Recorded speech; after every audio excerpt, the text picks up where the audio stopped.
Bom dia, meninos e meninas. Vamos então hoje terminar o nosso estudo sobre Eça de Queiroz. Na semana passada, nós trabalhamos o romance A Relíquia. E eu havia dito a vocês que esse romance é um romance que pertence à terceira fase de Eça de Queiroz, segundo alguns críticos. Outros o encaixam na segunda, né? Mas a maneira mais coerente de ver esse romance é ver como um romance de transição. Ele é um romance entre a segunda e a terceira fase. Por que ele é um romance entre a segunda e a terceira fase? Porque existem duas coisas importantes nesse livro. Por um lado, existe toda uma denúncia, como nós vimos na outra semana. E por outro, nós temos também as medidas, como se fossem as medidas de intervenção, quer dizer, o que fazer diante disso, né? E nós sabemos que essa terceira fase do Eça de Queiroz é justamente uma fase de mostrar o que fazer diante disso. Então, para isso, hoje, nós vamos estudar A Cidade e as Serras, né? Que é um romance bem dessa terceira fase e mostra isso para a gente com bastante clareza. Tá? Então, vamos lá. Né? A ideia, então, é a gente trabalhar o romance A Cidade e as Serras. Nós chegamos a ver na outra semana que a ideia dessa fase é mostrar diante dos problemas portugueses como agir. Né? E isso vai ficar muito claro numa crítica a esse final de século XIX, final consumista, final cientificista, né? E tudo com aquele diálogo, conforme eu já disse a vocês, com a Revolução Industrial. Tá? Então vamos lá. Né? A ideia, então, é encerrar essa terceira fase. O romance A Cidade e as Serras, ele foi inspirado num conto que Eça de Queiroz publicou em 1892, chamado Civilização. E já nesse conto, o Eça falava desse tédio da vida moderna, né? Por esse excesso de tecnologia. Nesse aspecto, gente, qualquer semelhança com os dias atuais, com certeza não é mera coincidência, né? E aí a solução que aparecia nesse conto era justamente contato com o campo. A partir dessa ideia, ele escreveu o romance A Cidade e as Serras. Então, olha só, primeira coisa assim muito, muito importante. Não é a cidade ou as serras, é a cidade e as serras. Então, essa conjunção aí, ela dá a ideia de soma, né? Então, talvez, e vamos guardar bem isso aí na gavetinha da memória, né? Não é uma coisa ou outra, mas a junção, na medida certa, esse é o ponto, o segredo aí é a palavra medida, né? A medida certa dos dois espaços do que eles representam, tá? Esse livro é o último livro de Eça de Queiroz e ele já é publicado em 1901.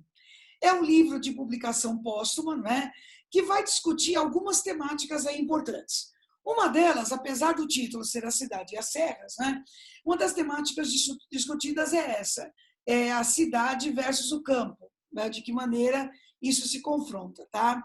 A outra é o choque Portugal e França. Quando nós estudamos o Primo Basílio, eu já comentei isso com vocês.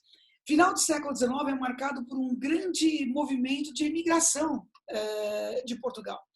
E assim, isso tudo por conta da política portuguesa. E a gente já sabe, porque a gente já falou sobre isso com vocês, que o Eça de Queiroz, ele não acreditava, por exemplo, que a solução era fazer as malinhas e ir para a França, fazer as malas e vir para o Brasil. Ele achava que deveria se manter lá. E esse romance também, entre outras coisas, vai discutir isso. Tá? E, por fim, a questão do sistema econômico. O capitalismo se contrapondo ao socialismo. Não custa a gente lembrar, como já foi dito para vocês em aulas anteriores, que socialismo não é o marxista. Não percam isso de vista. Né? Nós estamos falando do socialismo proudhoniano, socialismo utópico, né? Que já explicamos para vocês, que não elimina a ideia de propriedade, por exemplo. Isso é importante. Né? Apenas acredita-se que as pessoas podem se unir em torno de um bem comum sem necessariamente precisar de um governante. Tá? Muito bem. Como é que essa história é contada para nós? Esse romance é narrado em primeira pessoa e o narrador que aqui aparece é o narrador testemunha. Esse narrador testemunha é Zé Fernandes. Isso já é um dado importante por si mesmo. Entenda uma coisa, né?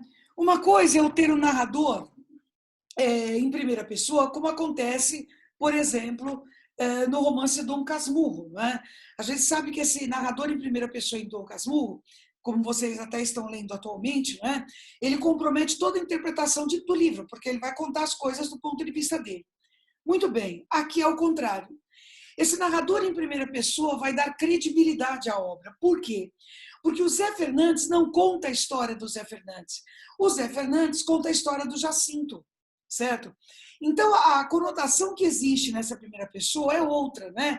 Eu vi, eu estava lá, eu presenciei, né? Então, ele vai usar esse narrador em primeira pessoa justamente para dar credibilidade à obra. A obra é ambientada na segunda metade do século XIX, quando acontece a Revolução Industrial, quando acontece esse avanço tecnológico, e como já foi dito a vocês, é quando se parte do princípio de que a tecnologia vai resolver a vida das pessoas, né? Que realmente vai fazer as pessoas terem uma qualidade de vida melhor.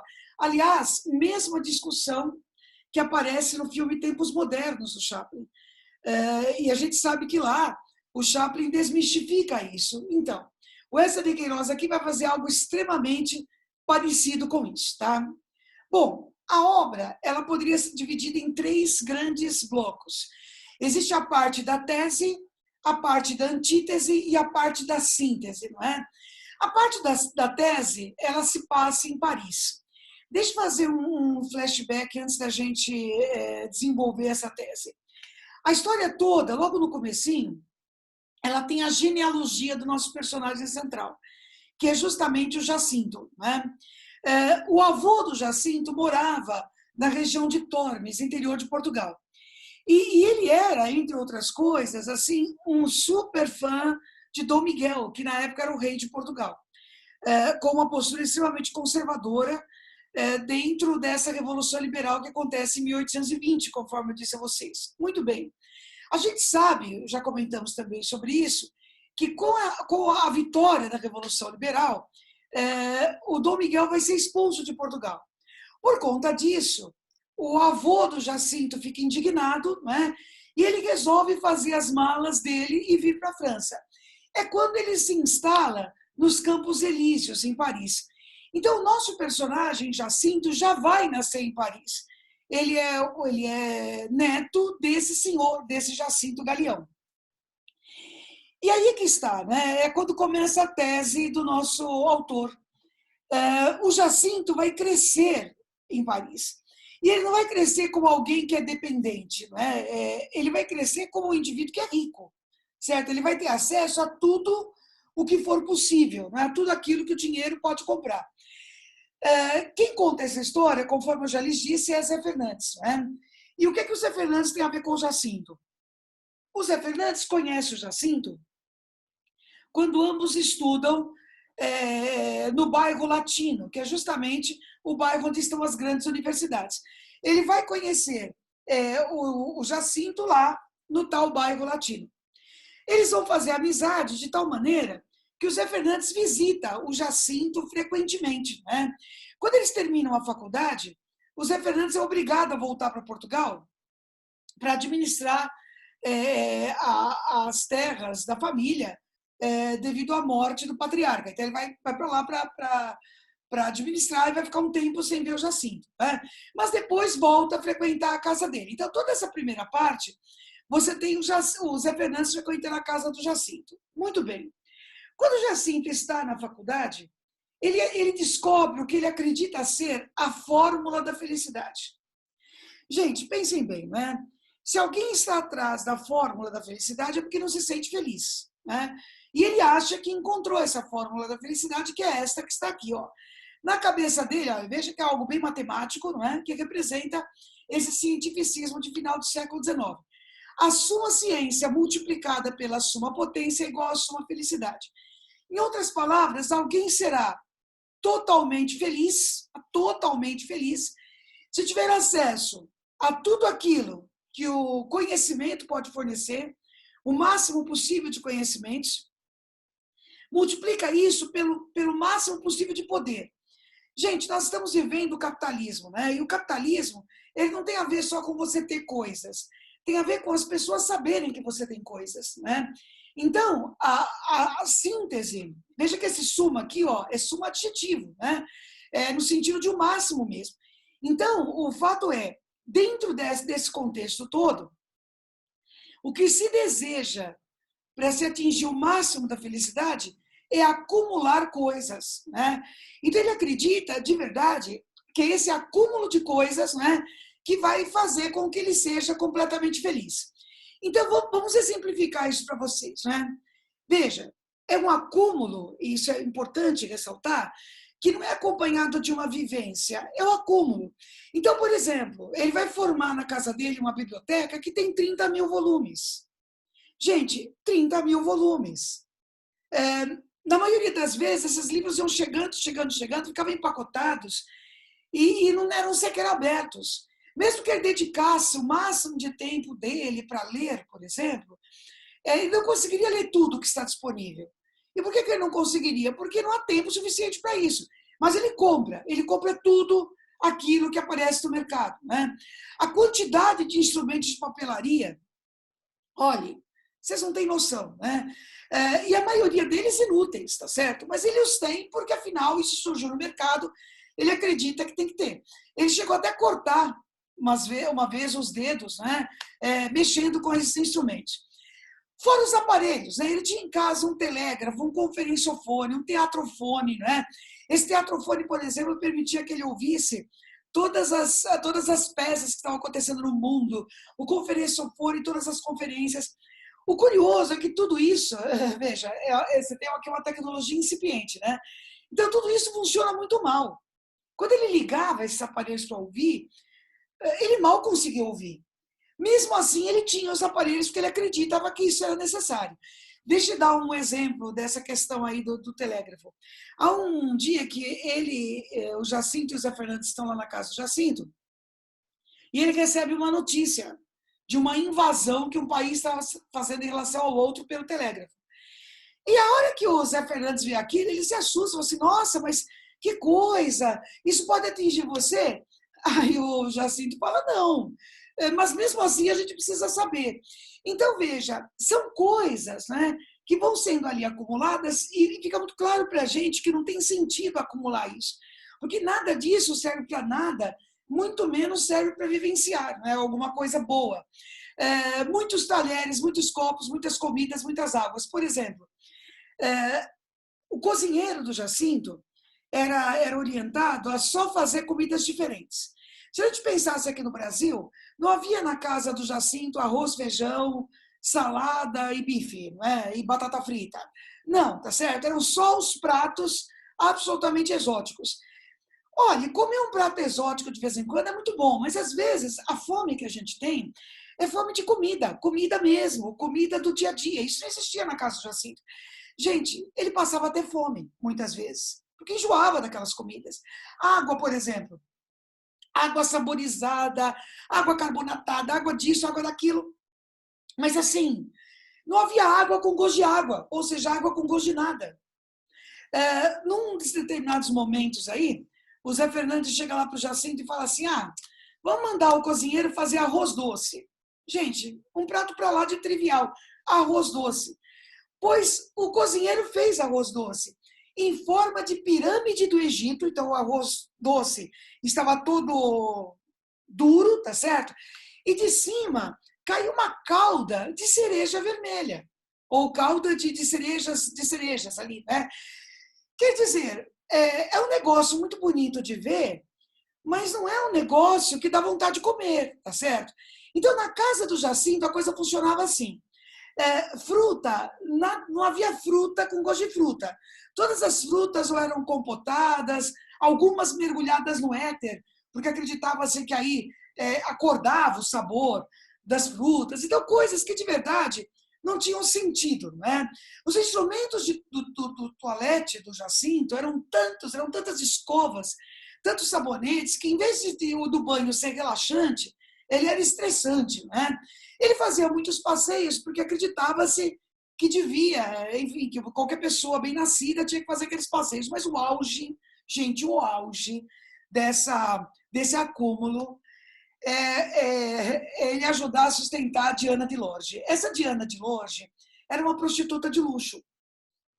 E havia assim, uma espécie de clubinho lá, frequentado pelo Jacinto, em que os homens pagavam para ela. Então, cada um dava uma grana lá para ela. Né? Aí, uma vez, ela era uma cocote francesa, que era o jeito de se chamar uma prostituta de luxo. Aí, um dia, o Zé Fernandes disse, e aí, como é que é lá com a Diana de Lorge? Né? E ele diz que ele não se relaciona sexualmente com ela. Aí o Zé Fernandes ficou olhando, como assim? Você ajuda a pagar e não se relaciona com ela?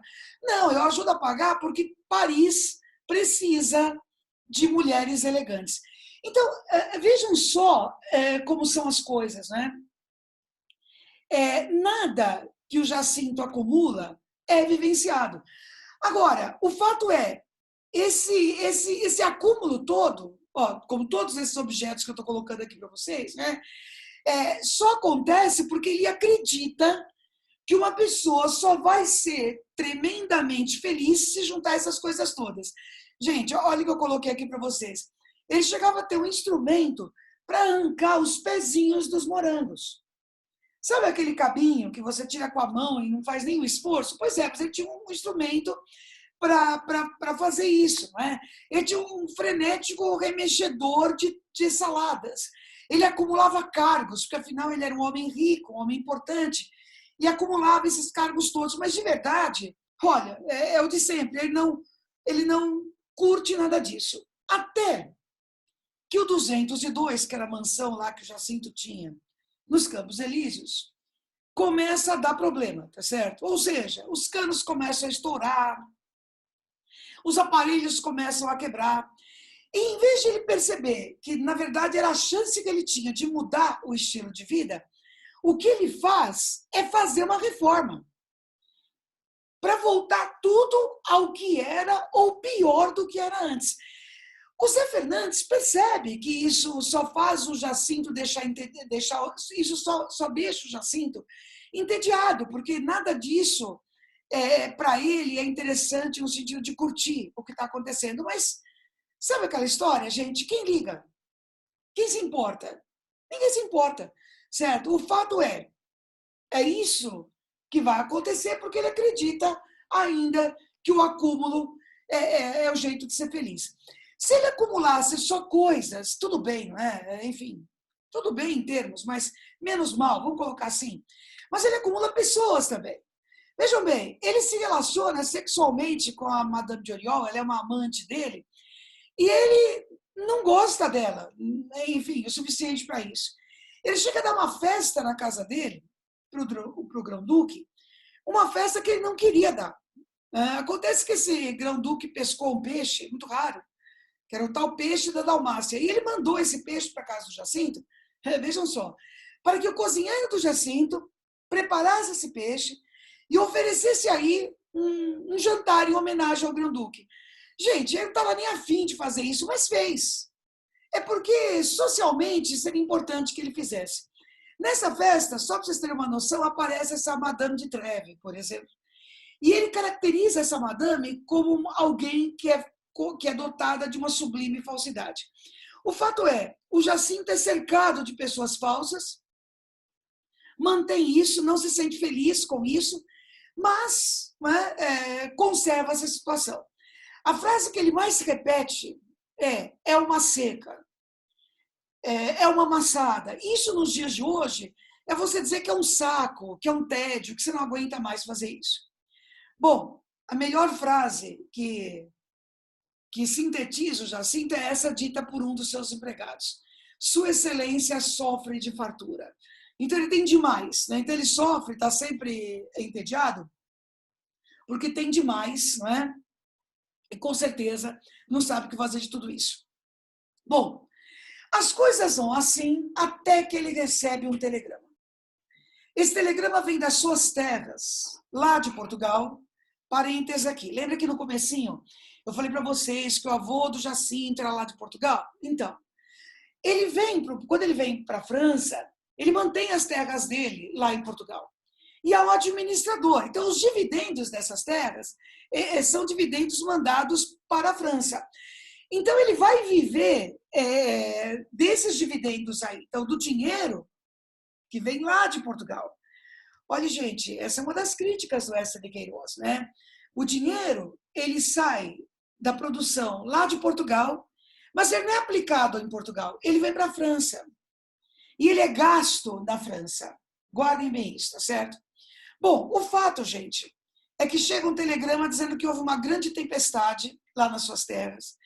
E essa tempestade revolveu os túmulos dos antepassados. Então, de repente, os ossos vieram à terra, vieram à tona, né? E esses ossos todos, o empregado simplesmente não sabia o que fazer com isso. Quer dizer, vai que ele enterra a perna de um no túmulo do outro, né? Então, ele manda um telegrama para o Jacinto, avisando o que ele precisava ir lá para resolver o que fazer. E ele, sem querer fazer, porque ir para Portugal era um atraso, tá certo? Lembre-se que eu já disse a vocês que dentro desse contexto realista, Portugal está atrasado em relação aos outros países da Europa, né?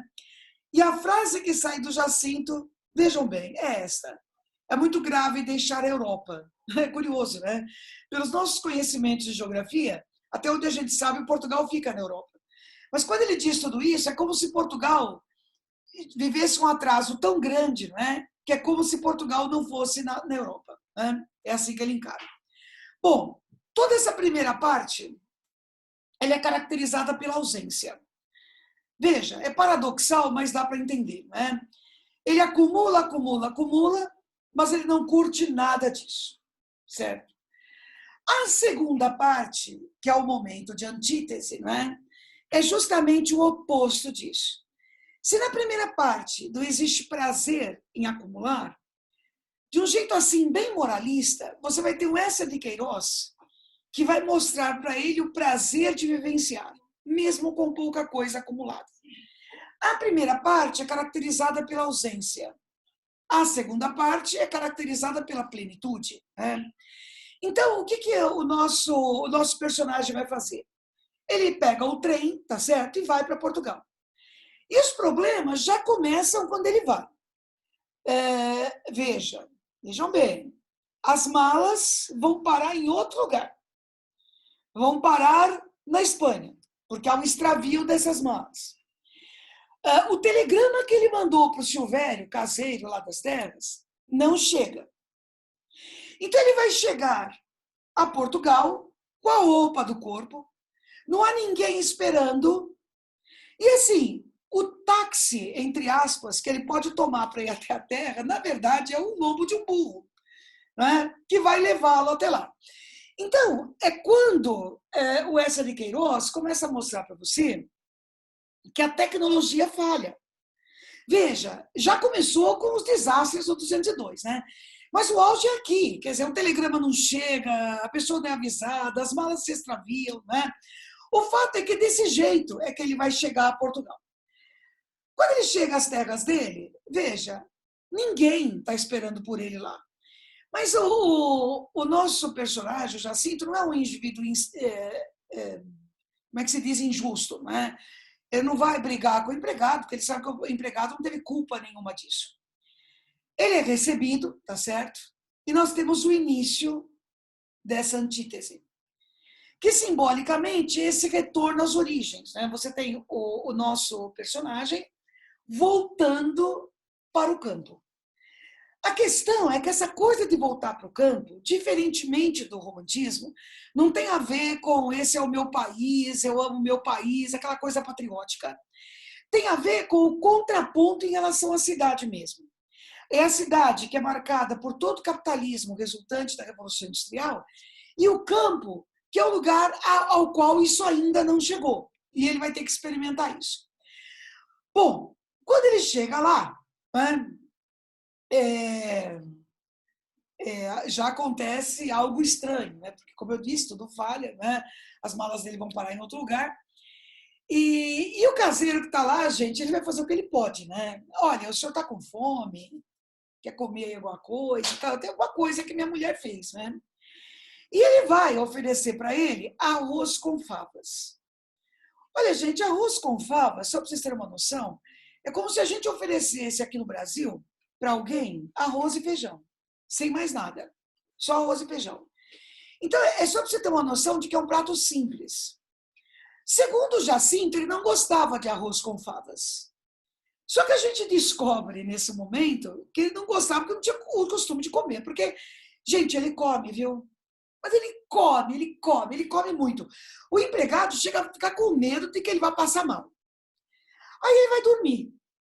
Quando ele vai dormir, ele não tem ali lençóis de algodão egípcio com muitos e muitos fios. Não.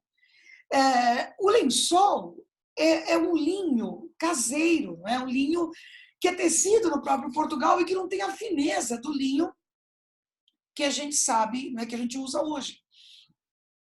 A cama é comum. Pois é.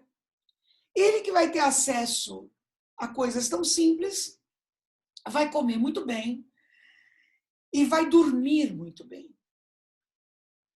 Gente, aos poucos, o nosso Jacinto vai perceber que essa ausência de acúmulo vai fazer com que ele se sinta melhor. É interessante isso, né? Ele vai curtir abrir a janela. Ele vai curtir passear no campo. Ele vai tomar água direto da fonte numa folha de couve. E ele vai tomar água com gosto de água, ou seja, com gosto de nada. Várias vezes ele vai falar, olha, eu preciso me mudar para o hotel X e tudo mais, mas ele só fala e não vai. Não pensem vocês que essa mudança acontece de uma hora para outra. O Eça de Queiroz vai mostrar essa mudança gradativa. Aos poucos, o Jacinto vai perceber que ele vai curtir essa vivência, né? Por exemplo, vou dar um exemplo simples. Lá na casa dele, conforme eu disse a vocês, havia 30 mil volumes. Eram tantos para ler que eu não lia nenhum. Quando ele manda reformar a casa principal dessas terras, que obviamente não estava preparada para recebê-lo, né? E ele vai ficar lá, ele vai achar um volume no meio dessas coisas que estavam lá, da Odisseia. Era um volume, era um livro. E ele vai ler esse livro com prazer. A gente não pode esquecer o que ele foi fazer lá. Houve a tal da tempestade, né? E essa tempestade revolveu os túmulos, conforme eu disse a vocês, derrubou a igreja das terras e tal. E ele vai reconstruir essa igreja, ele vai reconstruir esses túmulos, e ele podia ir embora. Podia ir embora. E ele vai se perceber aos poucos não querendo ir embora.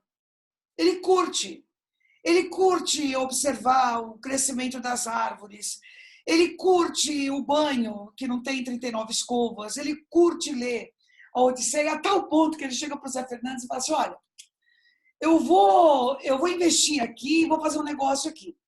E ele tem uma brilhante ideia, fazer uma queijaria.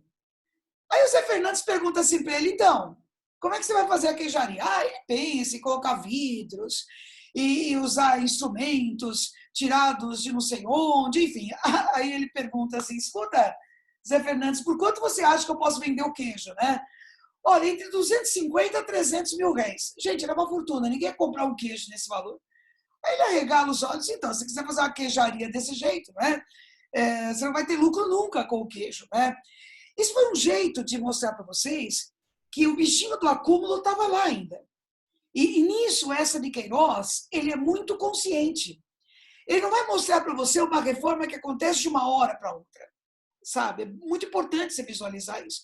Essa reforma do Jacinto, enquanto indivíduo que não precisa daquele acúmulo todo e curte essas coisas, ela é uma reforma que se dá de maneira gradativa, certo? A ponto de que muitas vezes aquele espírito, não é? De alguém que sempre vivenciou achando que a suma felicidade se dava a partir do acúmulo, né? Ainda estava lá, né?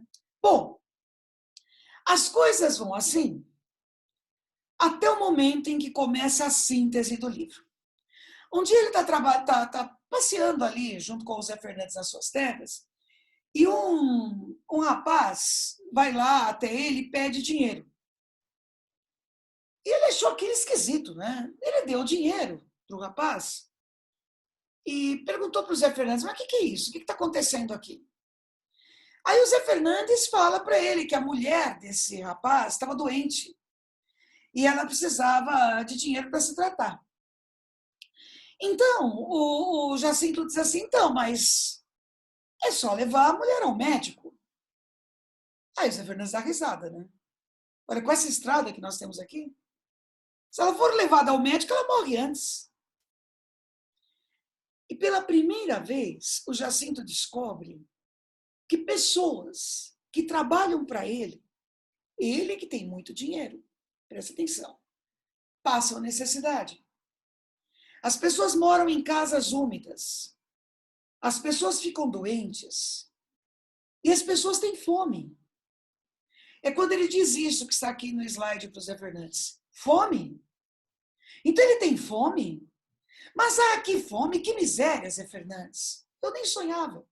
Haver por aí, à vista da minha casa, outras casas onde crianças têm fome. É horrível. Gente, sabe o que eu já sinto parece nesse momento? Parece aquela criança que sempre viveu dentro de um condomínio e sempre teve tudo o que podia querer, o que precisava, aquilo de que precisava, aquilo de que não precisava. E, de repente, descobre que o mundo, no fim das contas, né, é um mundo que tem diferenças sociais. É aquele indivíduo que vai passear no centro da cidade, ou que passa pelo centro da cidade, e vê o pedinte através do vidro do carro, certo? E se espanta com o fato de haver pessoas que têm uma vida tão diferente da dele. Bom, qual é a síntese que o livro propõe, né? O nosso herói, o nosso Jacinto, ele vai tomar uma atitude. Preste bem atenção. E ele diz para o Jacinto, para o Zé Fernandes, perdão, que ele vai reconstruir as casas, que ele vai melhorar os salários, que ele vai dar acesso à educação, que ele vai permitir que as pessoas tenham acesso à saúde. A síntese é aquilo em que o Eça de Queiroz, enquanto indivíduo, acreditava. É o socialismo. Mas eu volto a dizer a vocês, não é o socialismo marxista. Em nenhum momento o Jacinto propõe a distribuição de terras, por exemplo. Ele propõe reforma agrária. E aí cada funcionário seu teria sua terra e seria independente. Não. Entenda uma coisa, a noção de propriedade está lá. O proprietário continua sendo ele. Ele só vai fazer uma melhor distribuição de renda. Olha, isso é o que seria na verdade, um capitalismo menos injusto. É isso. Era nisso que o Eça de Queiroz acreditava. Agora, vejam só, essas pessoas que trabalham para o Jacinto se sentirão agradecidas a ele. Elas serão dependentes dele. Não que ele tenha planejado isso, certo? Mas a postura do Jacinto não é a postura de vamos dividir a terra e cada um cuida de si. Não. Eu sou uma espécie de pai dos pobres. Então ele vai cuidar dessa gente, melhorando o salário, melhorando as condições. E essas pessoas vão se sentir agradecidas a ele por resto da vida. Por exemplo, há uma cena no livro que mostra isso, com muita clareza. O Jacinto vai resolver os problemas da cidade e demora um pouco mais para voltar do que deveria. Gente, os empregados ficaram apavorados. E se tivesse acontecido um acidente com ele na estrada? Quem é que ia cuidar deles depois? Ele volta para casa e no dia seguinte, os empregados vão à estrada e tapam todos os buracos, com medo de que aconteça alguma coisa com aquele que é o redentor deles. Na cidade, chegam a acreditar que o Jacinto é a reencarnação do Dom Sebastião. É um mito sebastianista mesmo. Quando o Jacinto descobre isso, ele acha engraçado. Essa coisa dele ter achado engraçado também é importante, viu, gente? Bem importante. É só um jeito, né, de mostrar para você que não dá para levar a sério, o Wesley Queiroz achava que não dá para levar a sério o mito. Ele acreditava que a solução para os problemas portugueses, lembra que eu disse a vocês, é um momento de solução, é juntar o melhor da cidade e o melhor do campo. Ou seja, as pessoas que moram no campo precisam de telefone. Elas não precisam ter 39 escovas para tomar banho, nem 30 mil volumes numa biblioteca. Mas elas precisam de educação. Elas precisam de acesso à saúde, elas precisam ter salários compatíveis. Então, o Wesley de Queiroz vai usar tudo isso para fazer a síntese. É a cidade e as serras. É unir os dois com o melhor que os dois têm, tá certo? Com uma solução para essas pessoas. Bem, só falta felizes para sempre, né? Então, veja, ele está lá no campo, ele está vivendo com aquilo que é suficiente, né? Ele não vai ficar mais pobre porque ele faz essa divisão de renda, isso é um negócio bem importante, né? Faltava casar. No começo, quando ele vai para o campo, há uma cena em que o Zé Fernandes fala de casamento para ele, e ele diz que as mulheres do campo parecem legumes, né? Ou seja, elas não têm gosto de nada. Pois ele vai conhecer uma mulher que ele não vai achar que é um legume, não é? É a Joaninha, que é a prima do Zé Fernandes. Ele vai apresentar a Joaninha para o Jacinto e ele vai perceber, né, que essa mulher é diferente das mulheres que ele via lá ele via na França, né? Ela não é uma mulher interesseira. Ele chega a tentar conquistá-la com os mesmos recursos que ele usava para conquistar as francesas e não funciona. A Joaninha não quer um monte de vestidos, ela não quer joias, ela não quer ir para Paris. A Joaninha, ela quer ficar com ele porque ela gosta dele. Então, é curioso você ter uma obra realista com um final feliz. Mas ela tem um final feliz, ela vai se casar com a Joaninha, vai ter filhos, né? A Terezinha, o Jacintinho, né? Mas colocar isso é um jeito de dizer que é possível, sim, ser feliz no campo, né? É preciso com o melhor da cidade. E é a solução proposta pelo escritor, pelo Wesley de Queiroz. Bom, gente, a última cena da obra é quando o Zé Fernandes, que continuava indo a Paris, volta de lá trazendo uma espécie de um monte de folhetos de propaganda. E entre esses folhetos havia vários ligados à prostituição, à pornografia, né? E o Jacinto, que sempre gostou de Paris, sempre achou que ali seria a solução para todas as coisas, né? Ele manda o Zé Fernandes, como ele mesmo diz, deitar tudo fora. Joga isso fora, isso não serve para nada, né? E aí fica claro para a gente, né? Fica clara a solução apontada pelo Wesley de Queiroz. É viver no campo, com o melhor da tecnologia, com a tecnologia necessária, tá certo? Que seria bom, seria importante para alguém que tivesse dinheiro e para alguém que não tivesse dinheiro também, e simultaneamente, né, dividindo melhor a renda, certo? Que é o que o Jacinto vai fazer. O Jacinto não espera o Estado fazer isso. Quem vai fazer isso é ele, Jacinto, certo? Gente, é isso então, tá? Vocês, por favor, façam os exercícios ligados a esse assunto. Eu vou colocar as páginas direitinho lá na sala virtual para vocês, né? Não se esqueçam de responder ao Google formulário, né? Vou colocar ali a questão para que vocês respondam, para que a gente possa controlar se vocês assistiram à aula, se vocês, enfim, estiveram presentes, né? E boa semana para vocês, tá certo? Na próxima semana, nós vamos corrigir os exercícios e iniciar o nosso trabalho com Machado de Assis, tá bom? Boa semana, um grande beijo para todos vocês.